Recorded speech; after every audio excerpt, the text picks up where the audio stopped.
This video is about curve fitting. Curve fitting is the process of taking a set of data and trying to find some sort of a mathematical equation that reasonably models that particular set of data.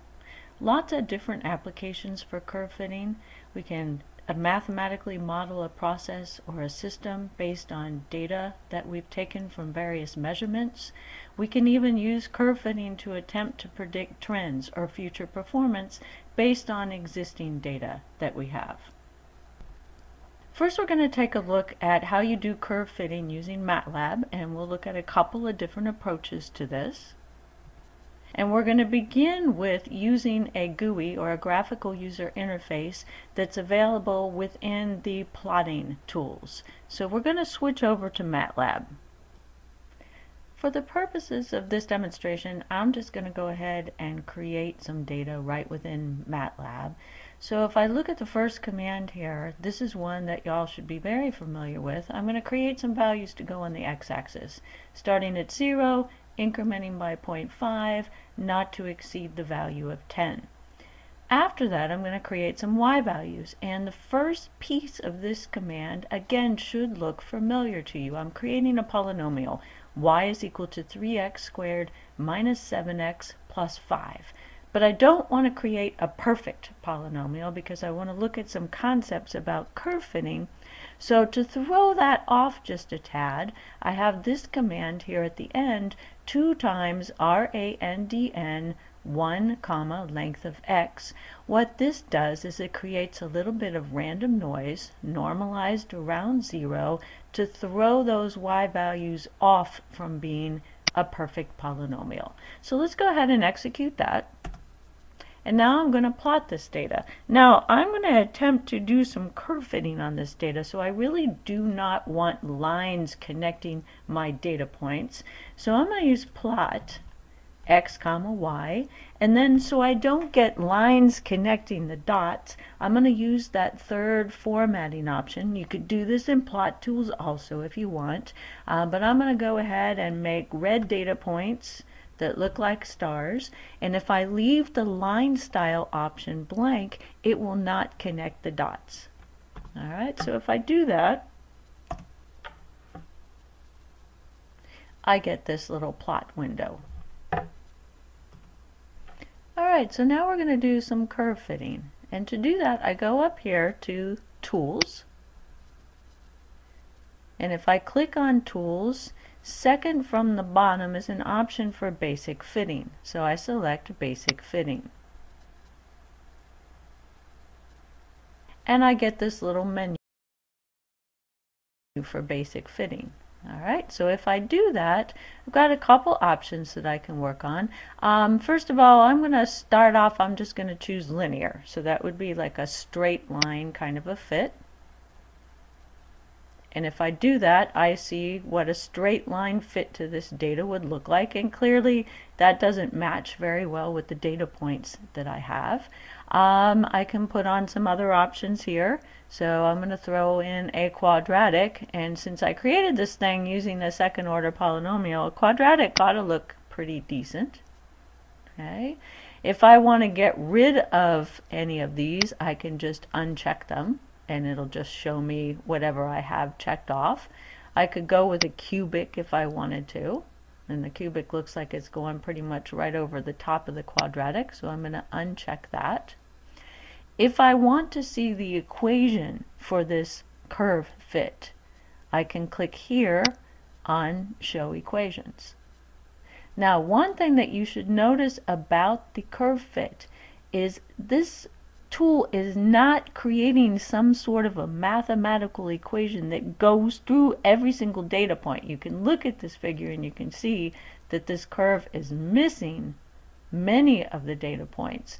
What curve fitting is instead is it's coming up with a mathematical equation that reasonably approximates the data.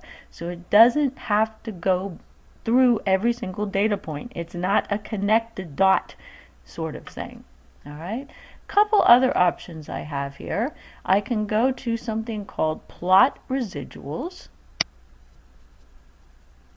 And if I do that, it opens up a second plot, a sub window of residuals. And what you're looking at here, this little bar graph, is actually showing you how far each data point is away from this curve fit.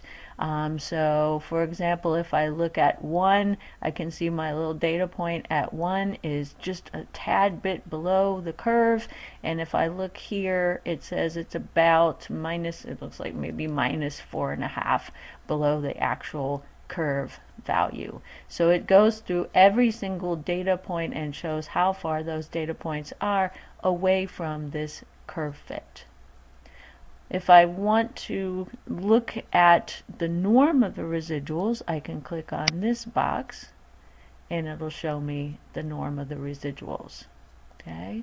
Again, I can select several different order or degrees of polynomials, and those will just plot right on top of the other ones. Right, so I can look at quadratic, I can look at cubic, I can look at fourth root. I can take this as basically all the way up to 10th degree is the limit for this particular tool. So here's the equation for actually calculating the norm of the residuals. In this equation, xi and yi are the original data points, f of x is the curve fit polynomial, and n is the total number of data points. Let's break this equation down a little bit and take a look at it. If we look at yi minus f of xi, what that represents is the offset error for each data point. Yi is the original y value. F of xi would be the y value that's predicted by our curve. So the difference between the two represents the offset error. Now we have to square each of those offset errors because some of them may be positive, some of them may be negative, and if we just added all the offset errors together and some were positive and some were negative, they could cancel one another out. So we square each individual one. Then we add up all those squared errors for each data point, take the square root of the entire thing, and that takes us to the norm of the residuals.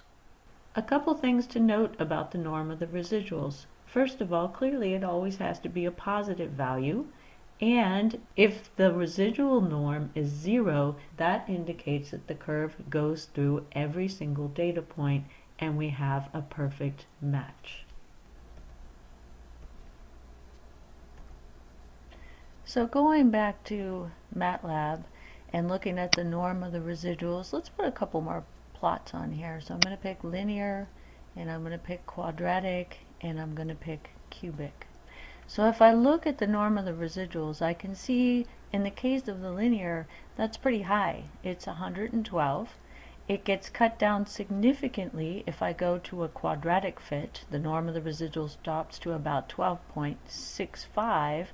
But then if I try to go higher than that to a cubic or to a fourth or to a fifth degree polynomial, I really don't get much improvement at all. So I'm going to deselect both of those, go back to quadratic. When you're showing the equation, if you want to show more digits or more decimal places, you can easily do that by selecting how many significant digits you would like to have. Now remember, when we first created this polynomial, our equation for y was basically 3x squared minus 7x plus 5 with some noise, and you can see that we're pretty close to those original coefficients, but the fact that we added noise to the data has thrown that curve off just a bit. I can also do fitting right within the command window in MATLAB. MATLAB has a command called Polyfit. So I could do Polyfit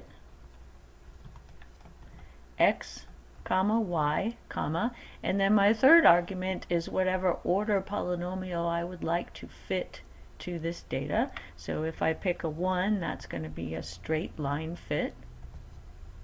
And MATLAB will come back with the coefficients of a straight line fit. So it's saying 23.1668x minus 42.0043. If I run Polyfit again, and I choose a second order polynomial fit, then I get the same result that I got within the curve fitting tool, 2.9759x squared. minus 6.5919x plus 5.1136 would be the equation of my polynomial. If I want to calculate the norm of the residuals, I can also do that quite easily. Again, I'm going to use that Polyfit command, but I'm going to save those coefficients. So I'm going to create a variable called polysecond that's going to have the numerical coefficients of my polynomial using the Polyfit command. Then I want to take all of my x values and plug them into this second order polynomial. That's also easy to do in MATLAB. MATLAB has a command called polyval that will take whatever the coefficients of your polynomial are, in this case that's polysecond, and it'll plug in whatever values you tell it to plug into that polynomial. So I'm going to use the polyval command. I'm going to plug all my x values into this second order polynomial, and that's going to give me the y values on that particular curve that match the x points. Once I've done that, I can calculate the residual. The residual, again, is just the difference between the actual y values and the fitted y values. Each of those differences are squared. I sum up all those differences and then take the overall square root. I can run that in MATLAB using the command that you see here. And if I do that calculation, I get a norm of residuals of 12.6581, which is exactly what I had from the curve fitting tool. So now it's time to test your own understanding by trying a few exercises first in MATLAB and then taking a little quiz.